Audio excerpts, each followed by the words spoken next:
In this video, I'll share 7 actionable tips you need to take to become an entrepreneur, going beyond boring theory. I'll use specific examples for each to set you up for success right out the gate as you start your business journey. Entrepreneurship is exciting because you're creating and delivering value on your terms. And unlike a regular job, the sky's the limit when it comes to both your earning and time freedom potential. In general, there are 3 types of businesses you may be considering: service-based, product-based, and content-based. And I'll be using examples of each as we explore all 7 tips. So with that, let's dive right in. Tip 1, know what challenge you're solving. If we distill the one commonality of literally every business on earth, at the base level, they all solve a challenge. Maybe you're selling stickers you design of visual homages that only rock climbers would understand. The challenges you're solving might include giving rock climbers a way to share the love of their sport, enabling them to feel a sense of belonging in an in-crowd, and a way to decorate some of their stuff in a way that represents them. That's product-based. But maybe your business idea is service-based, say mobile dog grooming. The challenges you might be solving could be helping folks who don't own a car and are short on time still have their pup looking great. What about content-based? Perhaps you and your significant other find yourselves constantly getting into arguments and decide to start a podcast where listeners can eavesdrop on others' relationship struggles and gain tips on how to become a better partner in marriage. The challenge you're solving for listeners is providing deeply relatable takes on how to get through every love-related scenario imaginable. And on top of this, your podcast is also curing boredom by providing something educational, entertaining, and sometimes hilarious to listen to on their evening commute.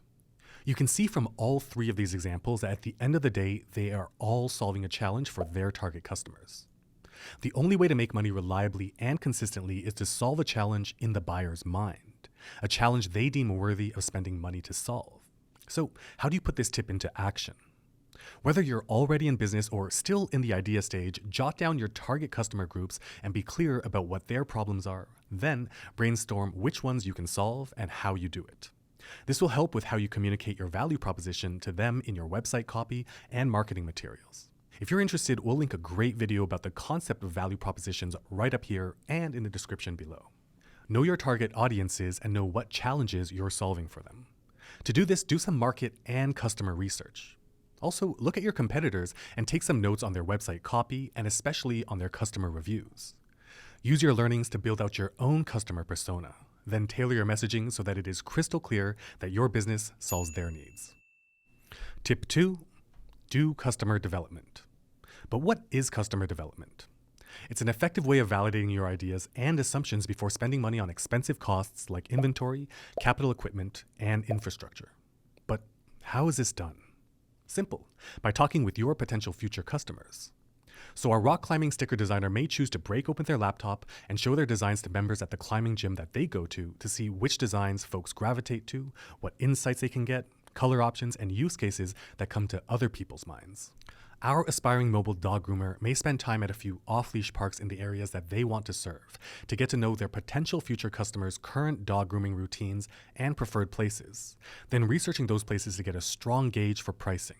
The podcasting couple may use one of their phones to film an argument followed by a discussion on conflict resolution, then share it on their personal Facebook page to see the reaction, engagement levels, and receptiveness of their friends.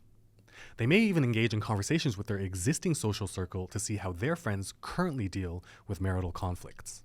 The point is, before we buy sticker machines and die cutters, lease a work van outfitted with dog grooming equipment, or spend thousands of dollars on podcasting equipment, we want to build higher levels of confidence that our business idea is indeed solving a need for our target customers in the ways that we anticipated. And often you'll learn interesting solutions that you never even thought of straight from your target customers' mouths. By gaining validation, when we do spend the startup capital, you'll have a stronger plan of attack and build up sales much quicker. And speaking of spending startup capital, tip 3, determine your burn rate and runway. This is a time to really get down and dirty with pen and paper, or calculator and spreadsheet, to gain clarity of your financial landscape end to end. Identify the costs of doing business, fixed monthly costs and variable costs. Know your monthly personal burn rate for survival, and identify your current available resources, which will all culminate to give you a clear idea of your runway, the amount of time you have in order to keep the early net negative business going before profits outpace spending. Our rock climber may realize they only have 2 months of runway, so getting a part-time job is necessary. And hey, if they can get a part-time job at a climbing gym, all the better to be constantly surrounded by potential future customers, right? The soon-to-be mobile dog groomer may have already saved enough money necessary to get a used van and some equipment and have a spouse whose job earns enough for them to go full-time right away.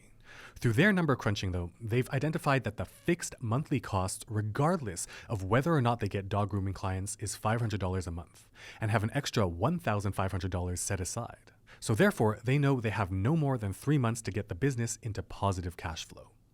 Our aspiring podcasting couple recognizes that content-based businesses often require much more time to become profitable, since more often than not, a sizable audience needs to be built before money starts coming in. So they both decide to keep their full-time jobs and to hit the record button during evenings and dedicate their weekends to editing, uploading, and marketing. No matter what type of business you've started or plan on starting, getting a bird's eye view of your financial landscape and identifying your burn rate and runway are critical for planning sales targets, milestones, and ultimately viability. We actually have a free template that is going to help you with just that, and you can find it by clicking on the link in the top right corner of the video or down below in the description. Tip 4, start with a minimum viable product. And although the word product is in this tip, as usual, this applies to service and content businesses too. The MVP is a way for you to move fast and spend as little time and money as possible to truly validate your offering. Our rock climber may have dreams of having holographic stickers with gold leaf embossed elements on them, but needs to recognize that at the end of the day, it's the core design and the inside sense of belonging for rock climbers that they're solving. So going with less costly stickers that still enable customers to feel that sense of community is all that's needed as a minimum viable product to start selling. Once the sales start flowing in and there's cash flow to experiment with, that's when all the bells and whistles can be added. Our dog grooming friend doesn't need to spend money getting fancy graphics on their van, nor do they have to offer every single service that the big box pet stores offer for grooming right away. Maybe through their early conversations with dog owners at dog parks, they learned that the vast majority of dog owners in the area just want a deep brushing and nail clipping once a month. So spending money on a dog shampooing platform and water tank to install in the van just isn't necessary at the very beginning. Our podcasting couple realized that they can get pretty great sound quality from the voice recording app on their phone as long as they record inside their walk-in closet where all the clothes reduces echo. So they skip buying expensive microphones until they prove to themselves that they're in it for the long haul and start building a small following. Determining your MVP actually starts all the way back in tip 2, in the customer development phase. As you have conversations with potential future customers to validate that your idea is, indeed, solving a challenge worth spending money on for them, you'll naturally get valuable nuggets of information from them in those conversations that'll help guide your MVP. There'll always be a temptation to spend lots and build out every last feature and offering, but potential features and offerings are never ending. So focus on the minimum viable product where the least amount of input still solves the target customer's challenge. Validate sales from that, and after money reliably comes in, then consider expanding the offering. Tip 5, don't go fishing. Instead, find the waves. And just so I'm clear, we're talking about sales and customers here. See, when trying to make sales, oftentimes new entrepreneurs may find themselves going fishing, one customer at a time. And maybe it starts with texting everyone they already know who they genuinely believe their offering can help. Maybe it's going door to door, and maybe it's posting stuff to their Instagram and asking their friends and followers to share. The point is, their efforts are less impactful because they're going fishing for sales. Instead, find the waves, the places where your target customers already exist and interact in droves.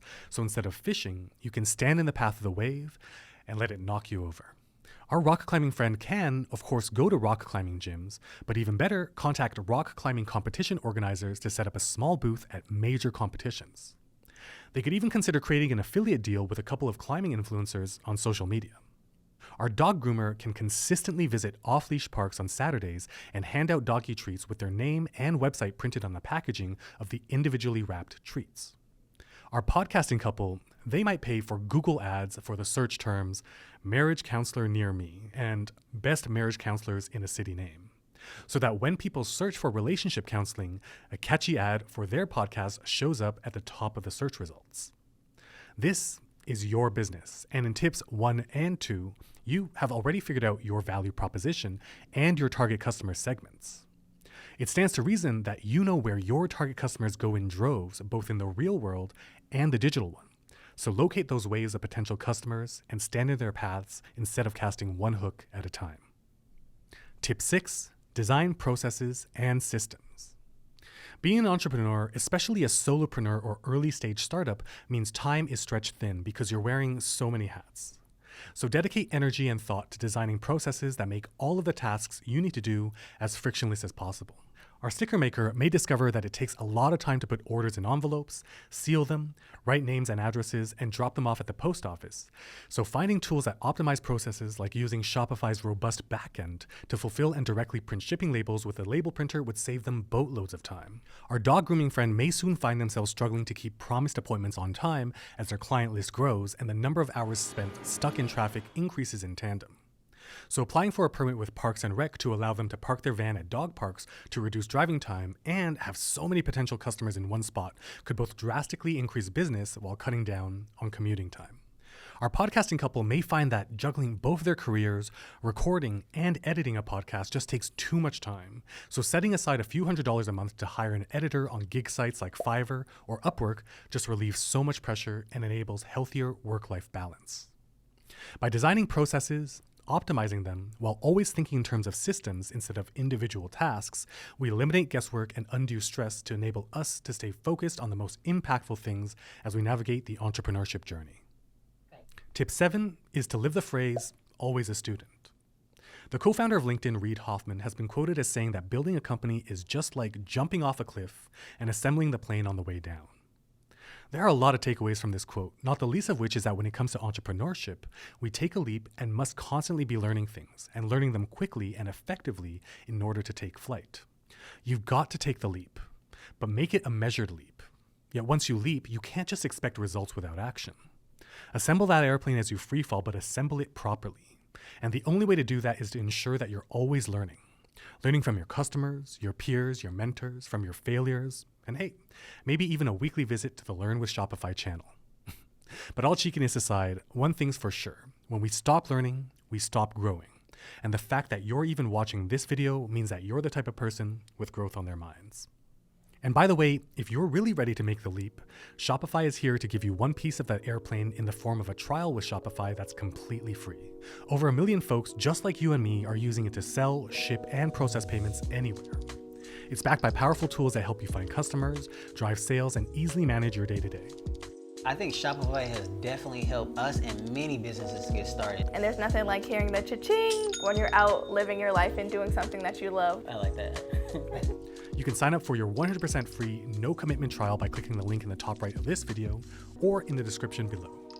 Oh, also, one bridge we didn't discuss is funding. When we think of funding, we often think of tech venture capital, hearing of funding rounds in the millions of dollars. But maybe you have an idea that doesn't quite require millions, but requires more than you currently have access to see it come to life. If you'd like a deep dive into getting funding for your business idea, let us know in the comments if a video like that will give you value. And speaking of giving you value, if you got some value from this video, be sure to hit that subscribe button and hit that bell so you'll be notified the moment videos just like this one come out. Thanks for hanging out with me, and I'll see you in the next one.